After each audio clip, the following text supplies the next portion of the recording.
የኢአርፒ ስኬት ሚስጥር ሶፍትዌር ወይስ የአስፈጻሚ ምርጫ? ብዙ ድርጅቶች የኢአርፒ ሶፍትዌሮችን ውስብስብ የንግድ ሂደቶቻቸውን የሚያቀሉና ቅልጥፍናን የሚያመጡ አስማታዊ መፍትሄዎች እንደሆኑ አድርገው ይገምታሉ። ይሁን እንጂ በአፍሪካ እየተመለከትን ያለነው እውነታ ከዚህ እሳቤ የተለየ ነው።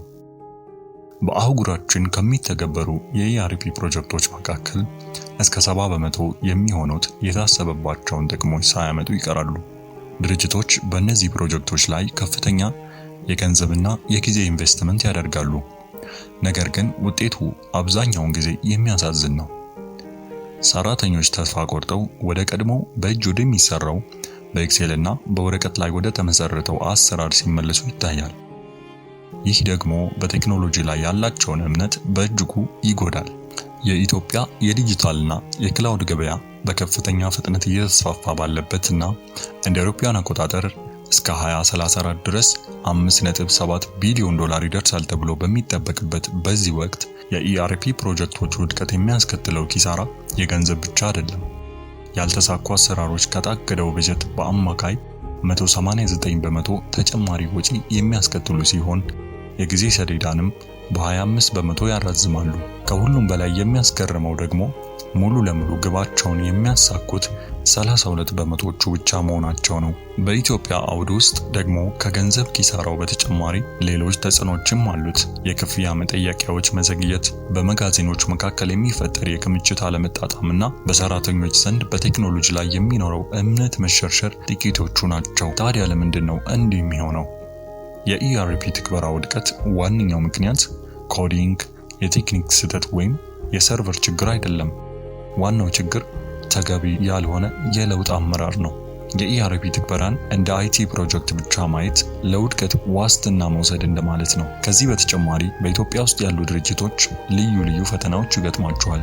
የመሰረተ ልማት ውስንነት፣ የክህሎት ክፍተት፣ የፋይናንስ ፈተናዎችና ዓለም አቀፍ ሶፍትዌሮች የኢትዮጵያን የታክስ ሕግና የአይኤፍአርኤስን ሪፖርት ታሳቢ አለማድረጋቸው ነው። በቂ ዝግጅት ሳይደረግ ሁሉንም ሲስተም በአንድ ለመጫን መሞከር ስህተቱን ይበልጥ ያከብደዋል። የተሳካ የሲስተም አቀራረብ የሚመጣው ስልታችሁን ከሀገሪቱ ነባራዊ ሁኔታ ጋር ማጣጣም ስትችሉ ብቻ ነው። እንደ ኢትዮጵያ አየር መንገድና ቢጂአይ ኢትዮጵያ ያሉ ትልልቅ ድርጅቶች ስኬታማ የሆኑበት ሚስጥር ስራውን በደረጃ በመተግበራቸው፣ ቀጣይነት ባለው ስልጠናና በእውቀት ሽግግር ላይ በማተኮራቸው ነው። ድርጅታችሁ ከነዚህ 70% የውድቀት አደጋ እንዲተርፍ ከፈለጋችሁ እነዚህ 3 ደረጃዎች መከተል ይኖርባችኋል። የመጀመሪያው በመሰረታዊ የሥራ ሂደቶች ማለትም በሽያጭ፣ ግዢና ክምችት ላይ ማተኮር። ሁለተኛ የፋይናንስ ውህደትና የአይኤፍአርኤስ ሪፖርቶችን ማስገባት።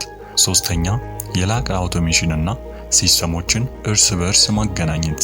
በሚከስሩት 70% እና በሚሳካላቸው 30% ድርጅቶች መካከል ያለው ልዩነት የሚያማክራቸው አጋር ወይም ኢምፕሊሜንተር የብቃት ልዩነት ነው። ትክክለኛው አጋር ሶፍትዌር ብቻ የሚጭን ሳይሆን በሂደቱ ውስጥ የሚፈጠረውን ባህላዊና ስርዓታዊ ለውጥ አብሮ የሚመራ ነው።